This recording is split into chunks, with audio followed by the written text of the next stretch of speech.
고린도전서 16장 13절 14절 말씀 제가 봉독하겠습니다. 깨어 믿음에 굳게 서서 남자답게 강건하라. 너희 모든 일을 사랑으로 행하라. 아멘. 그들의 어떤 문제점들을 가지고 막 서로 싸웁니다. 싸우다가 어디까지 가느냐면 세상 법정으로 그 문제를 가지고 나갑니다. 교회 문제로 싸우다가, 교회 안에서 이런저런 여러 가지 문제를 가지고 싸우다가 그 문제를 자기들끼리 해결을 못해서 세상 법정으로 가지고 나가는 그런 일들이 고린도 지역에 있었던 겁니다. 여러분 한번 생각해 보십시오. 교회에서 교회 다니는 사람들끼리 싸우다가 교회 문제를 가지고 예수 안 믿는 세상의 법관 앞에 가가지고 거기 가가지고 이 사람이 이런 죄를 지었습니다. 저 사람이 저런 죄를 지었습니다. 그러면서 서로 자기가 옳다고 한번 이야기한다고 생각을 해보십시오. 예수 안 믿는 법관이 그 모습 보면서 뭐라고 생각하겠습니까? 이게 답답한 겁니다. 답답한 거예요. 교회가 세상을 향해서 선한 영향력을 끼쳐야 되는데, 그러기 위해서는 좋은 영향력을 세상으로 흘려보내야 되는데, 교회가 도리어 시끄럽게 싸우는 모습을 가지고 이걸 서로 어떻게 하나를 회복을 하지 못해가지고 이걸 가지고 주변 세상 사람들까지 다 알게끔 그렇게 소문을 내고 다니니 이게 도대체가 덕이 안 되는 겁니다. 그래서 이야기하는 겁니다. 모든 일을 사랑으로 행하라. 사랑으로 행하라. 사랑으로 행하는 게 뭡니까? 차라리 내가 좀 손해를 보더라도 하나님의 영광에 욕이 되지 않도록, 하나님의 이름이 땅에 떨어지지 않도록 그렇게 하는 겁니다. 내 거를 포기할 수 있는 사람, 내 생각을 내려놓을 수 있는 사람, 내 주장을 잠깐 내려놓을 수 있는 사람, 다른 사람을 위해서, 그리고 하나님의 영광을 위해서 내가 생각하는 것 잠시 내려놓을 수 있는 사람, 여러분 그 사람이 남자답고 강한 겁니다. 그 사람이 남자답게 강건한 사람입니다. 내가 옳다고 생각할 수 있습니다. 그러나 사랑이 있으면요 기다려줄 수 있습니다. 오래 참는다 그러잖아요. 오래 참는다 그러지 않습니까? 기다려줄 수 있는 겁니다. 이해해주고 배려해줄 수 있는 겁니다. 그게 사랑이 있는 사람입니다. 바울은 지금 그걸 이야기하는 겁니다. 남자답게 강건하라. 남자답게 강건하라. 무조건 큰 소리만 치지 말고, 무조건 네 것이 옳다고 주장만 하지 말고 남자답게 강건해라. 그 남자답고 강건한 것은 사랑을 가지고, 차라리 내가 좀 손해보더라도, 내가 좀 낮아지더라도 과감하게 나를 낮출 수 있는 사람, 내 것을 좀 포기할 수 있는 사람, 그냥 내가 사랑을 위해서, 그리고 하나님의 영광을 위해서 내 것을 손해볼 수 있는 사람, 그런 사람이 되라는 겁니다. 끝까지 내 거 이기려고, 내 거 주장하려고 세상 법정까지 나가서 하나님의 이름 땅에 떨어뜨려 놓고 내가 승리자로 서지 말고, 하나님의 이름을 위해서 차라리 내가 지더라도, 내가 엎드리더라도 그렇게 사랑 때문에 하나님의 영광을 위해서 그렇게 나를 낮출 수 있는 것, 여러분 그것이 이 앞부분에 나오는 내용에 근거한 남자답게 강건한 두 번째 내용이었습니다. 세 번째 내용은 이렇습니다. 고린도 교회 성도들에게 예수님의 부활을 의심하는 분위기가 갑자기 막 확 밀고 들어왔습니다. 어떻게 사람이 죽었다가 살아나? 부활, 그거는 좀 아닌 것 같다. 이런저런 여러 가지 좋은 가르침, 그건 받아들일 수 있겠는데 사람이 죽었다가 살아나다니 그걸 어떻게 믿나? 이런 분위기가 갑자기 들어오는 겁니다. 이게 왜 그럴 수밖에 없었느냐면요, 바울은 지금 돌아다니면서 전도하는 사람입니다. 한 지역에 딱 눌러 앉아가지고 여기서 전도하고 여기서 계속 교회를 세워가지고 성도들을 가르치는 사람이 아니고, 바울은 계속 돌아다니고 있습니다. 지금 여기서 전도를 하고 성도들을 많이 하나님께로 인도하고, 이제 교회가 대충 형성이 되면 이제 거기는 다른 어떤 믿을 만한 사람한테 맡기고 자기는 또 딴 데 가고, 계속 그런 식으로 옮겨 다니고 있는 사람이 바울입니다.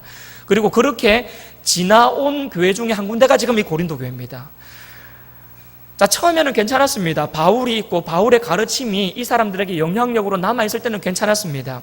그런데 바울이라고 하는 이러한 확실한 이 가르치는 사람이 이제 떠난 이후에 남은 사람들끼리 자기들끼리 신앙생활을 하다 보니까 이게 처음에는 괜찮았는데 시간이 지나면 지날수록 여기에서 누가 이런 말하고 저기서 누가 저런 말하면은 그런 말을 들을 때마다 그런가? 이 되는 겁니다. 왜?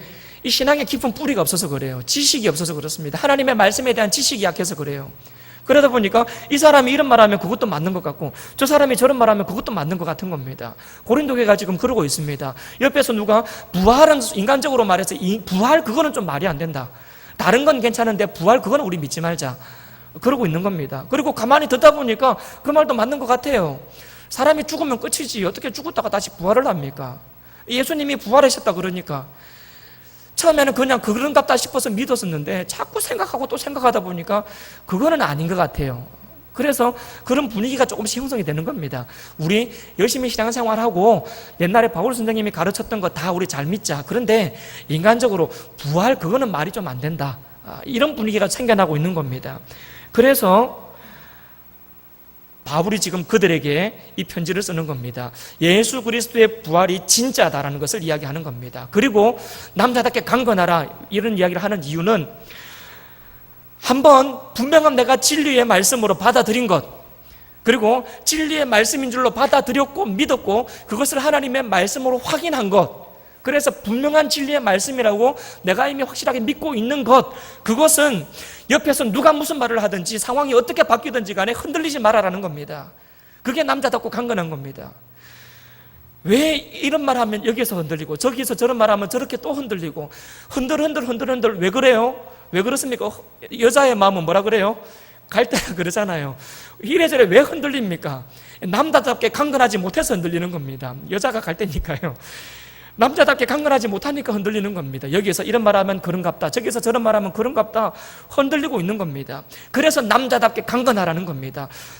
진리의 말씀 위에 굳게 서서 그것이 하나님의 말씀인 줄로 내가 믿었으면, 한번 딱 믿기 시작했으면, 결정했으면, 그것이 하나님의 말씀이라고 확실하게 믿었고 그것이 내 믿음이라고 결정을 했으면, 그 다음에는 옆에서 누가 뭐라 그래도 상황이 어떻게 바뀌어도 흔들리지 말라는 겁니다. 흔들리지 말고 그 말씀에 굳게 서서 그 말씀대로 끝까지 밀고 나가라는 겁니다. 그게 남자답고 강건한 겁니다. 남자답게 강건한 것. 남자답게 강건하기 위해서는 여러분 제가 지금 세 가지를 이야기했죠. 첫 번째는 내면의 거룩함, 죄와 더불어 싸울 수 있는 힘, 그리고 다른 사람에 대해서는 사랑으로 대할 수 있는 힘, 그거였습니다. 두 번째는 차라리 내가 손해를 보더라도 내 것을 내려놓을 수 있는 힘, 그리고 세 번째는 진리라고 믿었으면 끝까지 그 진리의 말씀이 굳게 서 있는 것, 그게 남자답고 강건한 거라고 제가 이야기를 했습니다. 자, 그렇게 이야기를 하면 요즘 사람들은 조금 이게 이해가 안 될 수도 있습니다. 왜냐하면 남자가 강건함, 이거는 사실 옛날 얘기거든요. 요즘은 남자가 강건한 것보다 남자가 좀 부드러운 걸 더 좋아합니다. 강한 남자보다 부드러운 남자를 더 좋아하는 사람들이 많아지고 있습니다. 실제로 그런 말도 들었습니다. 남자가 요즘은 장가 가려면 요리학원 다니면서 요리도 좀 할 줄 알아야 된답니다. 요리학원 다니면서 옛날에 신부 수업 받는 것처럼 남자들도 이게 결혼하기 위해서는 그런 수업을 좀 받아야 된대요. 그래야 장가를 잘 간답니다.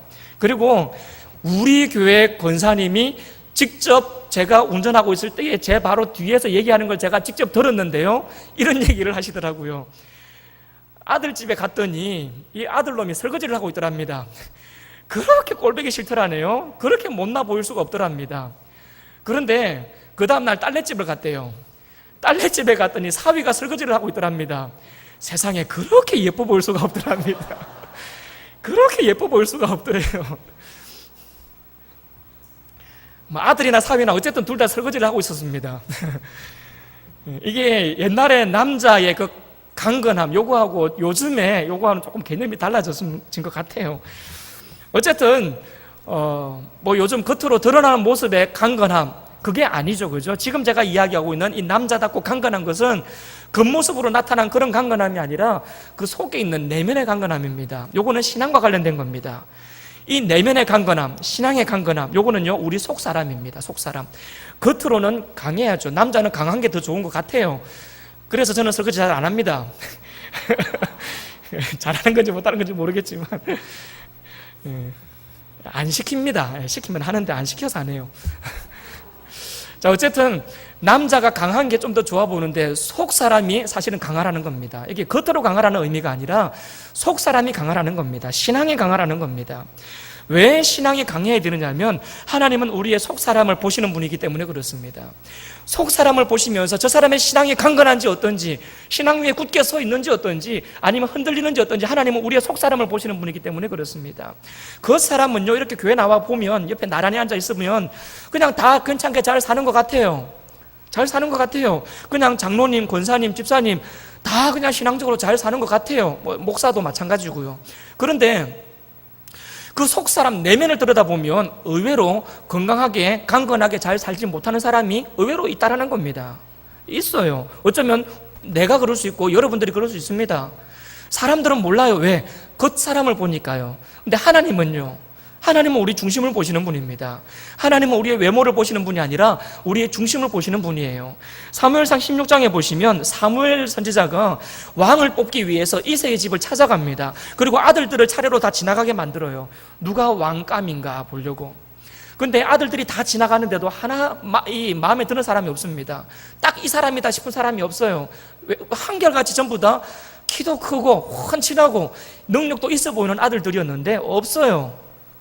그래서 아들이 또 있냐고 물어봤죠. 그러니까 제일 어리고 볼품없는 애가 하나 더 있습니다. 저기서 지금 양치고 있습니다. 그러죠. 그게 다윗이었습니다.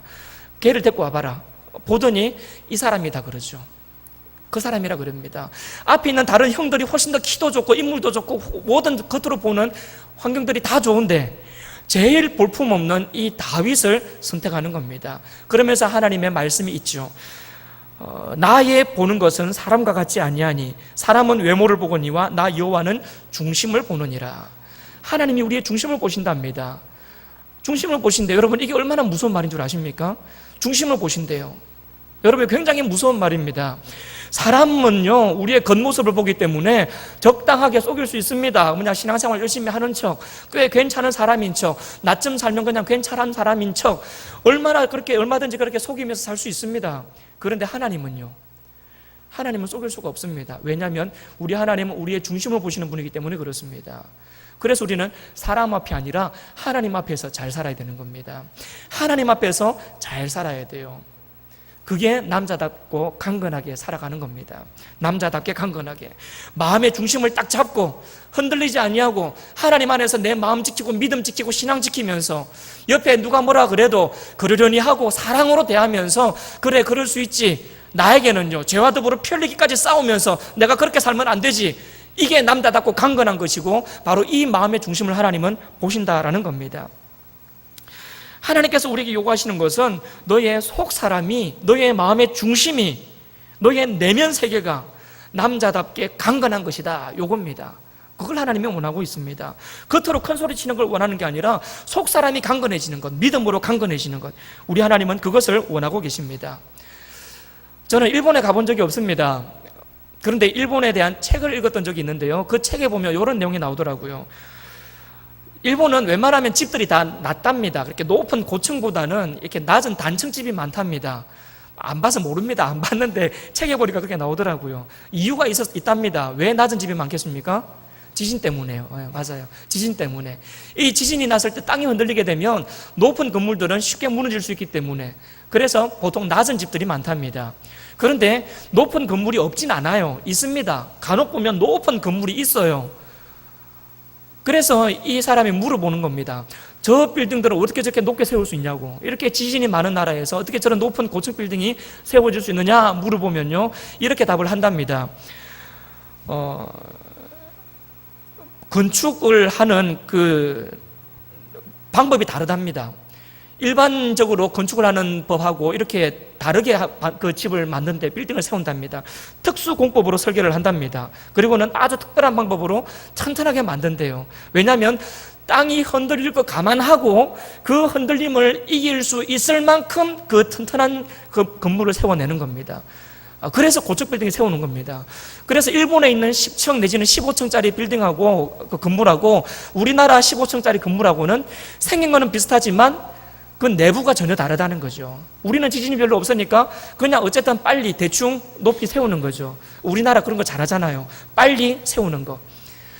일본은 안 그렇다는 거죠. 일본은 그렇게 대충 빨리 지었다가는 금방 무너지는 겁니다. 그래서 아주 특수공법을 이용해서 설계부터 시작해가지고 아주 특별하게 잘 튼튼하게 짓는답니다. 뭐 저는 잘 모릅니다. 제가 그쪽 분야에서 전혀 문외 아니기 때문에요. 근데 보니까 그렇게 말하더라고요. 여러분, 이걸 보면요, 우리의 마음이 딱 그래야 되는 겁니다. 우리의 마음이 그래야 돼요. 우리 속 사람이 그래야 되는 겁니다. 우리 인생에 얼마나 많은 지진들이 일어납니까? 얼마나 많은 지진들이 일어납니까? 이런 상황이 나를 흔들어 놓고 저런 상황이 나를 흔들어 놓고 또 때로는 이 사람이 와서 나를 흔들어 놓고 저 사람이 나를 와서 흔들어 놓고 얼마나 여러분 우리를 흔드는 일들이 많습니까? 그때에 우리나라 아파트 짓는 것처럼 대충 그냥 빨리 높이 세우면 어떻게 되겠습니까? 우리의 속사람이 무너져 가는 겁니다. 이리 와서 흔들면 그대로 흔들리고, 저 사람이 저렇게 흔들면 그대로 또 흔들리고, 이렇게 저렇게 중심을 잡지 못한 채 흔들려 나가는 겁니다. 그래서 하나님은 우리에게 말씀하십니다. 우리의 속사람이 남자답게 강건해야 된다고. 남자답게 강건해야 된다고. 어떤 상황이 나를 흔들어도 흔들리지 않는, 어느 누가 와서 흔들어도 흔들리지 않는 그러한 강건한 믿음을 소유해야 된다고 그렇게 말씀하고 있는 겁니다. 겉모습만이 아니라 우리의 속사람을 그렇게 튼튼하게 세워 나가야 된다는 겁니다. 그 말은 쉬운데, 그렇게 튼튼하게 세워 나가야 된다, 말은 쉬운데 어떻게 하면 그렇게 할 수 있느냐 이거죠. 어떻게 하면? 오늘 말씀을 보시면 답이 나와 있습니다. 깨어 믿음에 굳게 서서 남자답게 강건하라. 요거를 제가 어떤 식으로 시작할 때 어떤 식으로 조금 다르게 이야기를 하던가요? 남자답게 강건하기를 원하는가? 그렇다면 깨어 있고 믿음에 굳게 서 있어라. 제가 이렇게 이야기를 했었죠. 자, 남자답게 강건하기를 원한다면 깨어 있어야 되고 믿음에 서 있어야 된다는 겁니다. 자, 남자답게 강건해야 된다. 그러면 어떻게 하라고요? 깨어 있어야 되고 믿음에 굳게 서 있어야 된다. 이 두 가지인 겁니다. 자, 그럼 깨어 있는 게 뭡니까? 깨어 있는 거. 여러분, 깨어 있는 거는요, 이건 하나님과 앞에서의 기도가 살아 있는 겁니다. 기도입니다. 기도. 하나님과 우리와의 관계가 기도로서 항상 열려 있어야 됩니다. 대화 창구가 열려 있어야 됩니다. 항상 깨어 있어야 됩니다. 하나님 앞에 기도하면서 하나님의 뜻을 수시로 물어야 되고, 지금 내 주변에서 일어나는 많은 일들, 특별히 나를 흔들고 있는 이 상황, 그리고 그 사람, 여러 가지 이러한 일들, 그러한 일들을 내 생각으로 해석해 나가면 우리는 망합니다. 넘어집니다. 그러나 이때에 우리가 깨어 있으면, 다시 말해서 하나님 앞에 기도함으로 우리가 중심을 잡고 서 있으면 하나님의 뜻을 물을 수가 있습니다. 그러면 하나님의 뜻을 우리가 알 수 있습니다. 얼마나 많은 경우에 사탄 마귀가 우리를 흔드는지 모릅니다.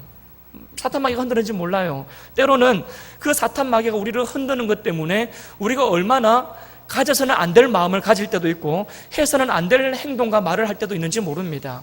그런데 분명한 것은 깨어있지 않으면, 하나님과의 대화 창구가 닫혀져 있으면 이것이 사탄 마귀의 장난인 것을 모르고 넘어갈 때가 많은 겁니다.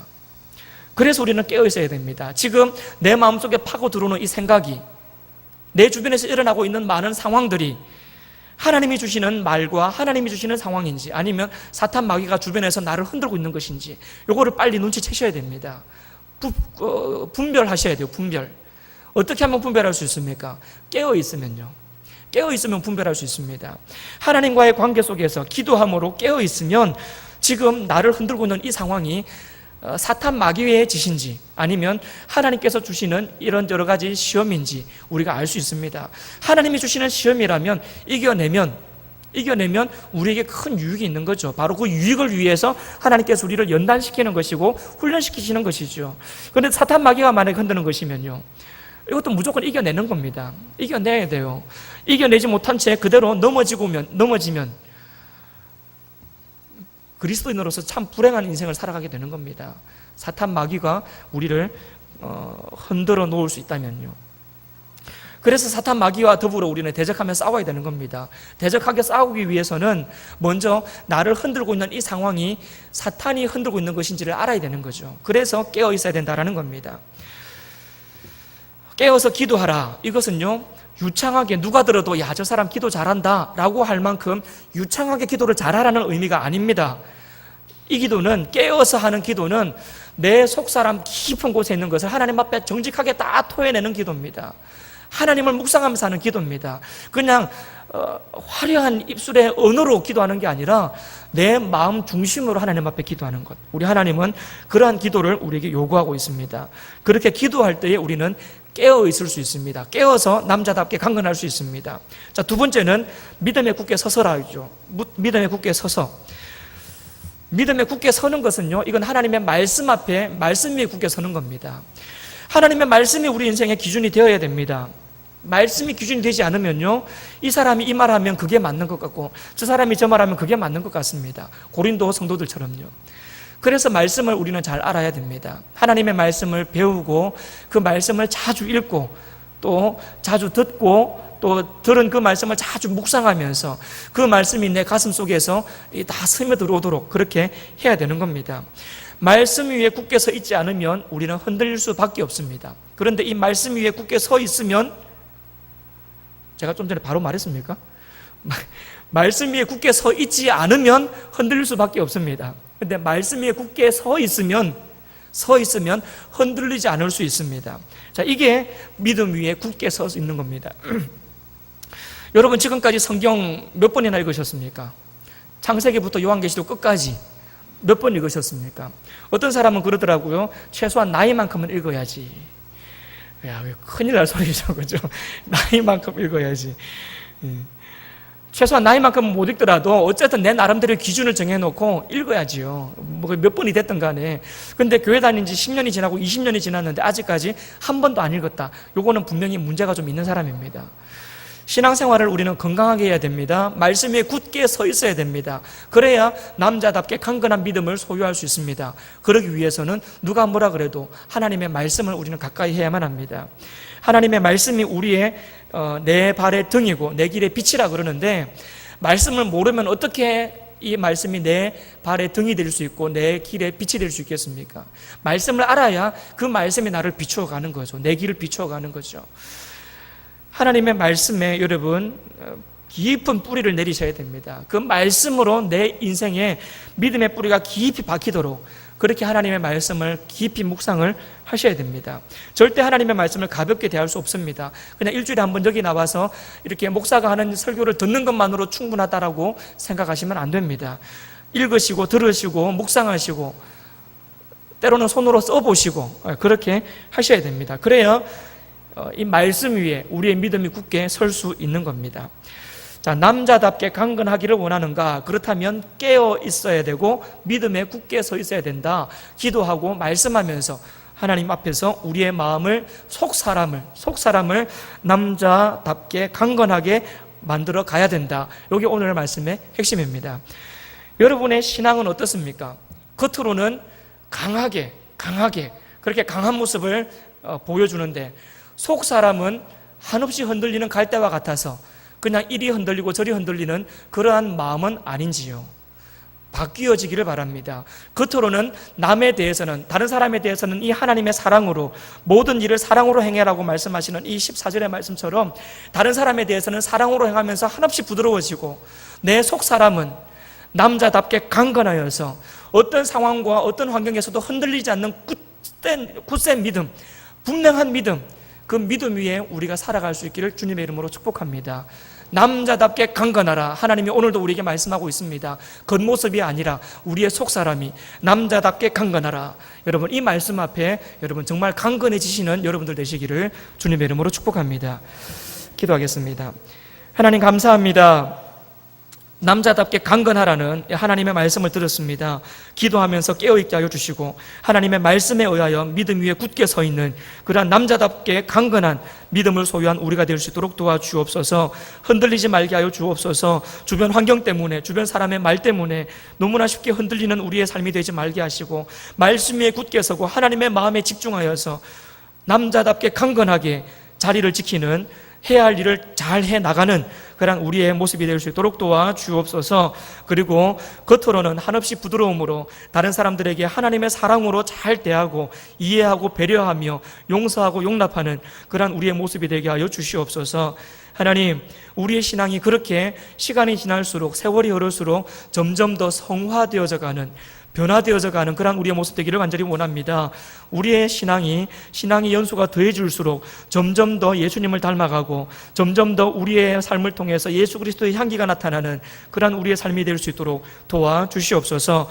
하나님, 이렇게 예배드리게 하신 것을 감사하고 말씀 듣게 하신 것을 감사합니다. 이제는 이 말씀 붙들고 살아갈 수 있도록 도와주시고 이 말씀 위에서 우리의 내면 세계가 더욱더 강건해질 수 있도록 도와주옵소서. 하나님 앞에 나오면서 또한 물질을 구별하여 하나님 앞에 드립니다.